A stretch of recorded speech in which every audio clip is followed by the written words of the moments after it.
Pergi grup.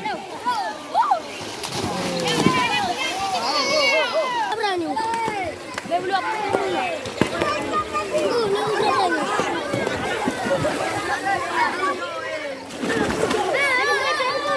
Hei.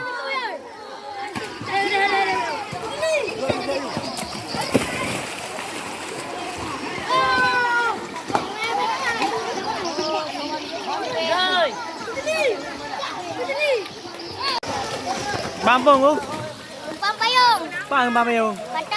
Panton labu. Gimana mai dia? Sangat. Paru dia. 3 minggu baru. 3 minggu. Nyamban ah. Pada kau. Gimana dia mangat? Sangat. Mangat. Gara-gara apa mangat? Ramengan. Ha? Ramengan. Ramengan belum? Belum dina. Jangan mereka. Dah, je pegah bangan yang kalau jak dia, pegah Rohmudin yang kula menang, yang pilih jak dia, jak ikno. Je pegah le. Gimana cara pegah? Je pegah.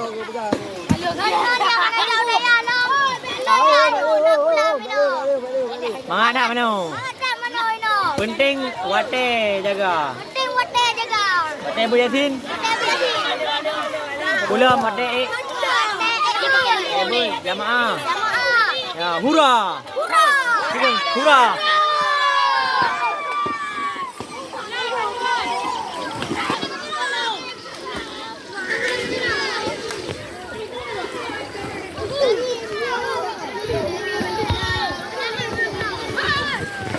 Pergi grup. Belum long Oma. Kenapa nunggu? Cek nak ada. Nunggu berani. Dia belum apa. Nunggu berani.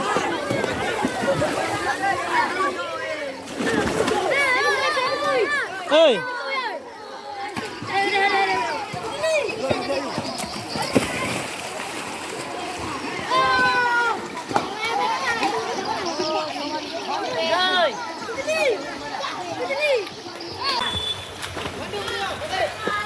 Adik.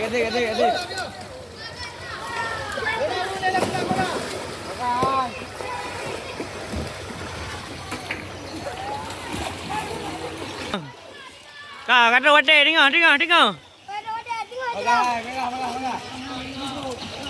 Tengok hai karabe Yasin ni. Karabe Yasin apa kah? Bagah.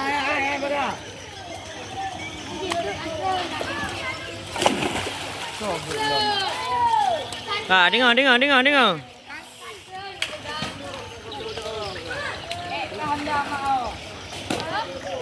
Andi, kaji dengar.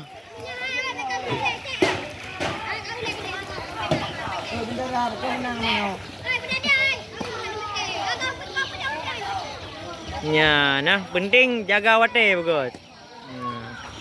Nya tak jaga wate lumpuh bi. Ya. Tengok Yan, si Radu. Hai. Pakai hai oi. Kawan. Pakai hai Dik Wan.